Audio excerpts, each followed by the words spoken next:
जो पद्म पुराण के अंतर्गत लिखा गया और भागवत में जिसका उल्लेख किया गया है।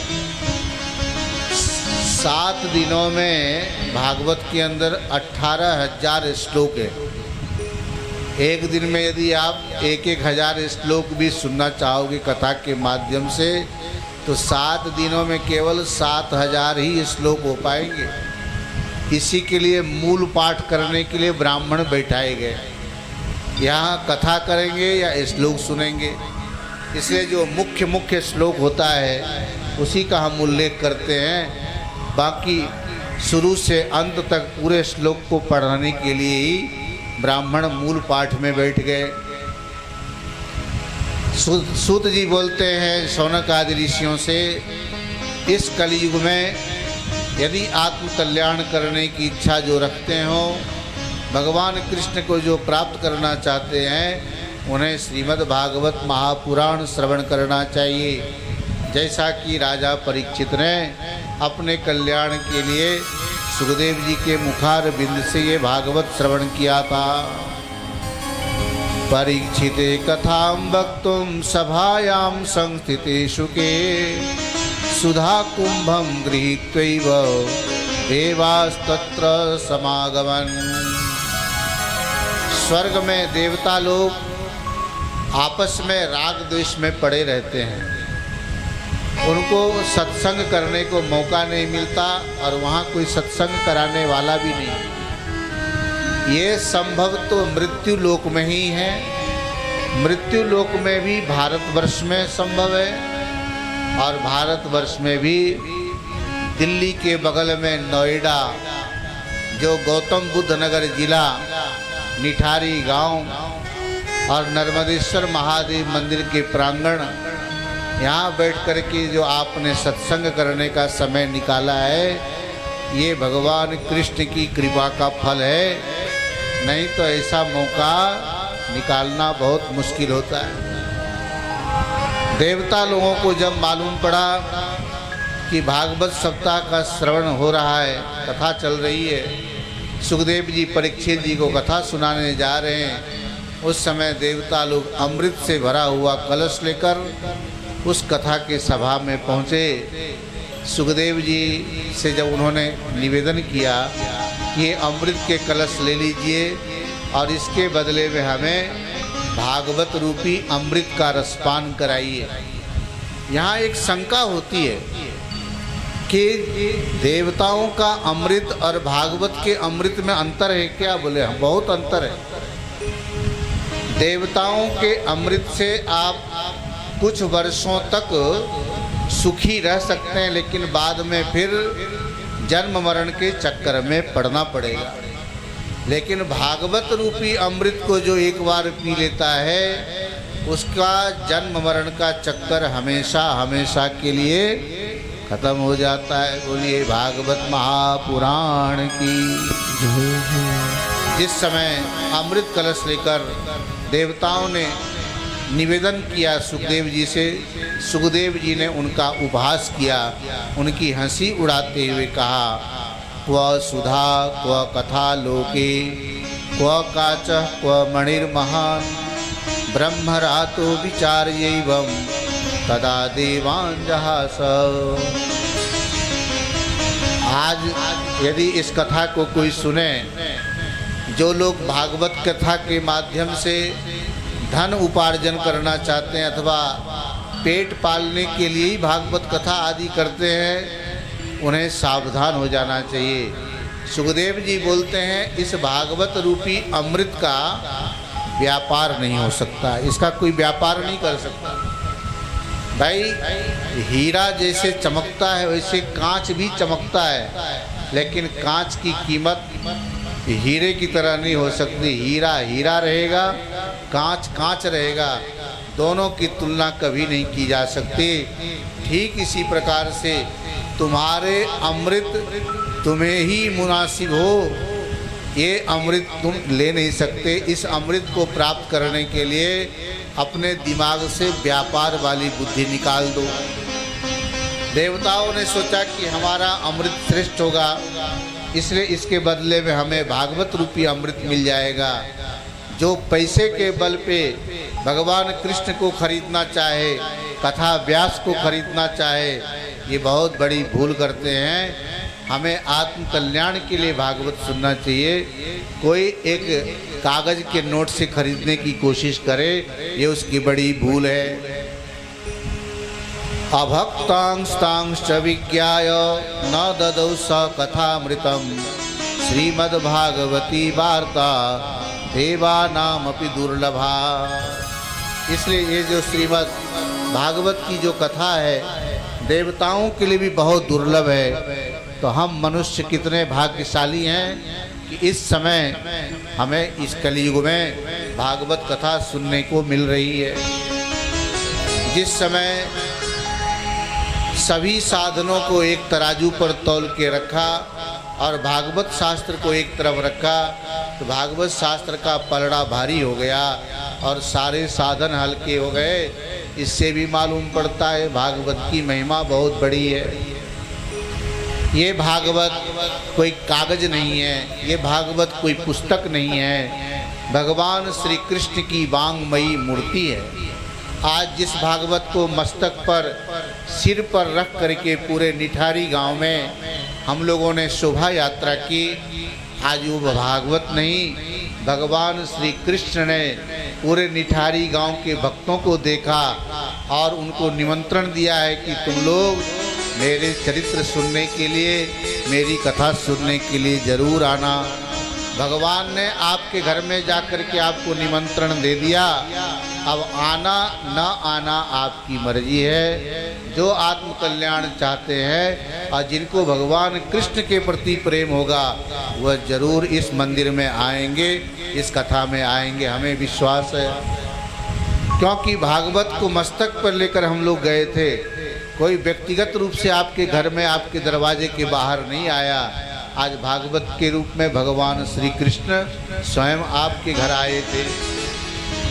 सप्ताहेन सुतं चैतत् सर्वथा मुक्तिदायकं सनकादि पुरा प्रोक्तम नारदाय दयापरहि।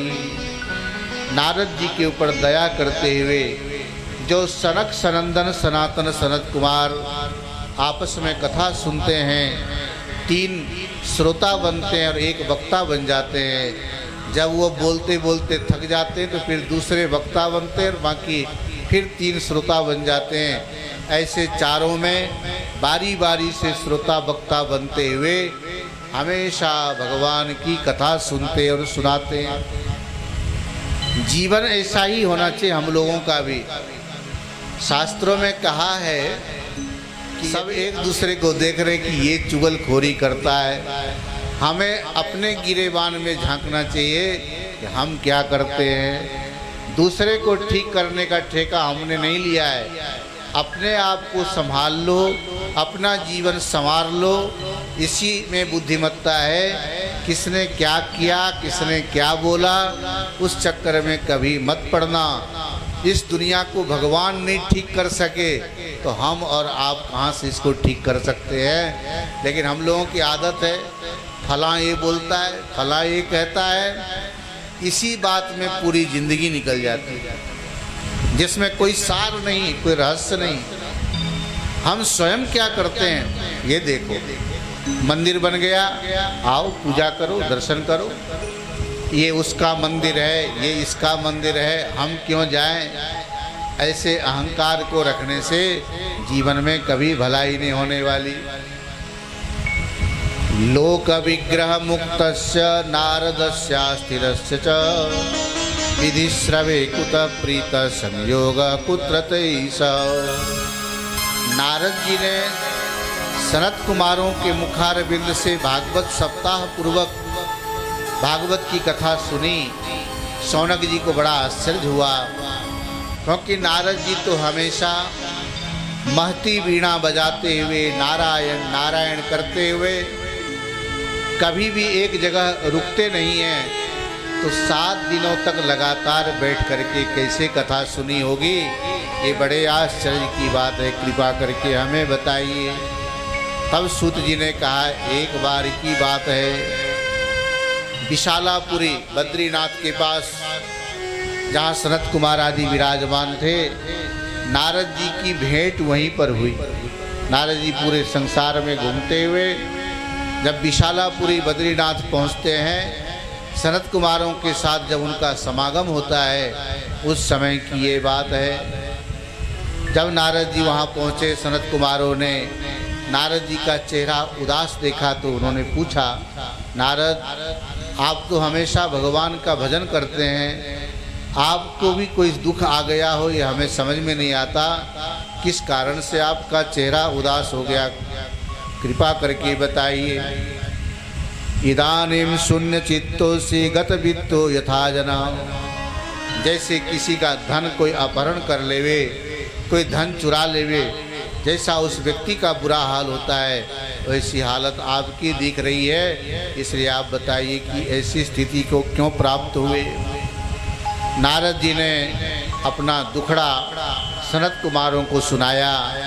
नारद जी बोलते हैं, अहम तो पृथ्वी में यातो ज्ञात्वा सर्वोत्तमामिति पुष्करम च प्रयागम च काशीम गोदावरीम तथा हरिक्षेत्रम कुरुक्षेत्रम श्रीरंगम सेतुबंधनम एवं आदिषु तीर्थेषु भ्रममाण इतस्ततः। नारद जी तो हमेशा घूमते रहते हैं, यात्रा करते हैं। पुष्कर गए, प्रयागराज इलाहाबाद गए, काशी वाराणसी गए, गोदावरी नासिक गए, हरिक्षेत्र हरिद्वार गए, कुरुक्षेत्र जो हरियाणा में वहाँ गए, श्रीरंगम दक्षिण भारत तमिलनाडु में, सेतुबंध रामेश्वरम गए। सभी जगह घूमते हुए नारद जी को ने कहा सनत कुमारों से कि इतनी सारी तीर्थ यात्राएं करने के बाद भी जो मेरे मन में संतोष होना चाहिए, मेरा मन प्रसन्न नहीं हुआ, संतुष्ट नहीं हुआ। हमने ये अनुभव किया कि इस समय इस कलियुग ने, कलिकाल ने पूरे संसार को अपने स्वभाव से ग्रस्त करके रखा है। ये भागवत की कथा उस समय नारद जी ने सुनी थी, उस समय कलियुग के बारे में बताया था। तो आज इस कलियुग का कैसा स्वरूप बन चुका है, इसका अनुभव हम लोगों को हो रहा है वर्तमान में। नारद जी बोलते हैं, कहीं पर भी सत्य नहीं रह गया, न कोई तपस्या है, न कोई पवित्रता है, न दया है, न दान है, न कोई धर्म है। सभी लोग अपने अपने पेट भरने में लगे हुए हैं, झूठ बोलते हैं, कपटी हो गए हैं, मन में कभी प्रसन्नता नहीं है और एक दूसरे को लूट खसोट करने में लगे हुए हैं। मंदा सुमंद मतयो मंद भाग्या उपस्थिता, लोग पाखंडी हो गए हैं। घरों में महिलाओं का वर्चस्व बढ़ गया है, कन्या बेच करके लोग धन कमाते हैं। आश्रमों का धर्म विलुप्त हो गया है।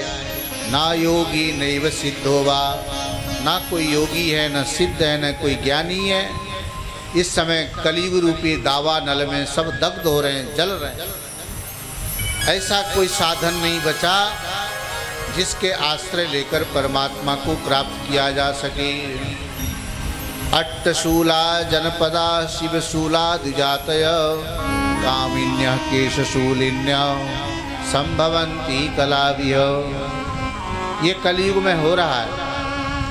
ऐसे तो शूल का अर्थ होता है बेचना, और अट्ट का अर्थ किया भागवत में अन्नम। अन्नम शूलम विक्रीते, अन्न बेचना। शिव शूला द्विजातय, वेद को बेच करके पेट पालने वाले। और कामिन्य केश शूलिन्य, वेश्यावृत्ति आदि का जो बढ़ावा इस कलयुग में होने वाला है, ये नारद जी ने उस समय बता दिया था। नारद जी सनत कुमारों को आप बीती सुना रहे हैं। बोलते एक जगह हमने बड़े आश्चर्य की घटना देखी। वहाँ ऐसा एकादु तरुणी तत्र निशरणा खिन्न मानसा, एक युवती महिला बड़ी दुखी थी। उसके जो दो पुत्र थे, ज्ञान और वैराग्य, दोनों वृद्ध हो चुके थे और स्वयं जवान थी। माता बूढ़ी हो, बच्चे जवान हो तो बात तो समझ में आती है, लेकिन माँ जवान हो जाए और बच्चे बूढ़े हो जाए, ऐसा विपरीत क्रम जब होता है तो शंका होती है, आश्चर्य होता है। यही घटना यहाँ घटी थी। नारद जी बोलते हैं, जब मैं उसके समीप में पहुँचा तो देखा कोई होगी महिला। थोड़ा जैसे मैं आगे बढ़ा तो पीछे से आवाज़ देते हुए वो बोलने लगी, भो भो साधो क्षणम तिष्ठ मच्चिंतामपि नाशय दर्शनम तव लोकस्य सर्वथा गहरम परम। बोले हे साधु ठहरिए, रुक जाइए। आपके दर्शन करने मात्र से समस्त पाप ताप नष्ट हो जाते हैं। सर्वथा अघहरम, सर्वथा अघ का हरण हो जाता है। अघ को बोलते हैं पाप को। दर्शनम तव लोकस्य, इस लोक में आप जैसे महापुरुषों का एक दर्शन हो जाए तो उसके सारे दुख दूर हो जाते हैं। आज हमारा कोई पुण्य उदय हुआ तभी आप जैसे संत का दर्शन मुझे मिला है, और मुझे विश्वास है कि आपके दर्शन करने से हमारे सारे दुख दूर हो जाएंगे। नारद जी बोलते हैं सनत कुमारों को, जब उसने ऐसा बोला तो मैंने उसका परिचय पूछा कि तुम कौन हो। बद देवी सविस्तारम स्वस्य दुखस्य कारणम, हे देवी अपने दुखों का कारण हमें बताओ। उस समय उसने कहा, अहम भक्ति रीति ख्याता इमौ में तनयो मतो ज्ञान वैराग्य नामानो काल योगे न जर्जरो। मेरा नाम भक्ति है और मेरे ये दोनों पुत्र हैं, ज्ञान और वैराग्य जिनका नाम है, लेकिन इस समय ये दोनों बूढ़े हो गए हैं। गंगाद्या सरितश्चेमा मत्सेवार्थम समागता तथापि न च मे श्रेय सेविताया सुरैरपि।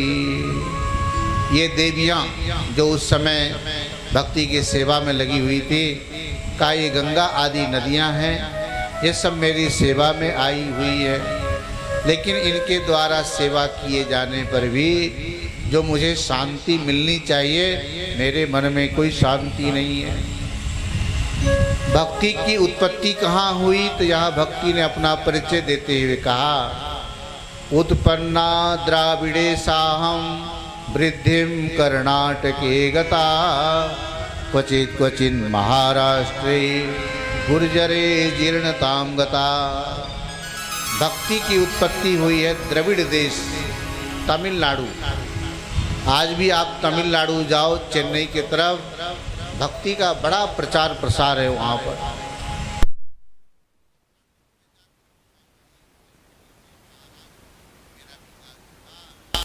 गुजरात आते आते मैं जीर्ण शीर्ण हो गई। दिल्ली से जो ट्रेन चलती है, बहुत सारी ट्रेन दिल्ली से उत्तर प्रदेश, हरियाणा, राजस्थान, मध्य प्रदेश, गुजरात और फिर महाराष्ट्र, मुंबई पहुंचती है ट्रेन।